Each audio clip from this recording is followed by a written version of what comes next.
Cette marionnette géante, c'est le meilleur moyen pour alerter sur la situation des réfugiés? Oui, c'est vraiment l'art au service d'une cause.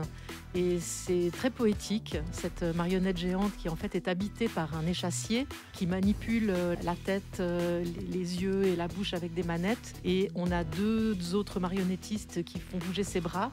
Et donc elle a des gestes très fluides, très naturels. Elle est grande mais pas trop grande, donc elle fait pas non plus peur. Et puis elle n'oblige pas à fermer toute la ville pour son passage, ce qui serait aussi antinomique par rapport au problème des réfugiés. C'est quelqu'un qui peut se faufiler sur les trottoirs, se mêler à la population.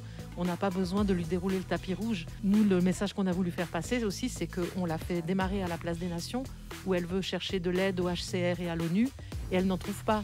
Parce que c'est une petite fille seule qui va jamais trouver de l'aide dans ces ONG. Et donc le premier endroit où elle va vraiment trouver de l'aide, c'est au Bain des Paquis. Ce qui est logique parce que c'est un lieu populaire où on se sent en sécurité, où on se sent bien. Et donc c'est l'endroit où vraiment elle va pouvoir se poser. Et comment va se passer cette traversée de Genève? Alors en fait, elle va pas vraiment marcher tout du long parce que comme c'est sur échasse, il y a plein d'endroits où il n'est pas possible qu'elle peut pas monter d'escalier, elle peut pas descendre des pentes trop raides.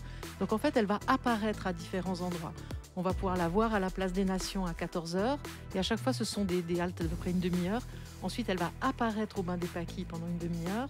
Le seul endroit où elle va vraiment marcher, c'est sur le pont des Bergues, quai des Bergues, place du Rhône. Et ensuite, elle va réapparaître au Parc des Bastions, où elle va rencontrer le théâtre de marionnettes qui ont fabriqué pour elle, avec les enfants de l'école Hugo de Zenger, des oiseaux migrateurs marionnettes qui vont la guider jusqu'au Grand Théâtre, où là, elle va aussi trouver refuge et participer à une soirée avec un mini-concert gratuit où la population est également conviée. Et puis les enfants de l'école Hugo de Senger ont participé pleinement à ce projet. Ils ont créé pour Amal une carte géante à sa taille avec tous les endroits où eux se sentent en sécurité à Genève.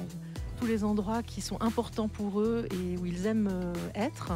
Et ils vont offrir cette carte à Amal comme symbole voilà, on partage avec elle les endroits où nous on se sent bien, on se sent en sécurité.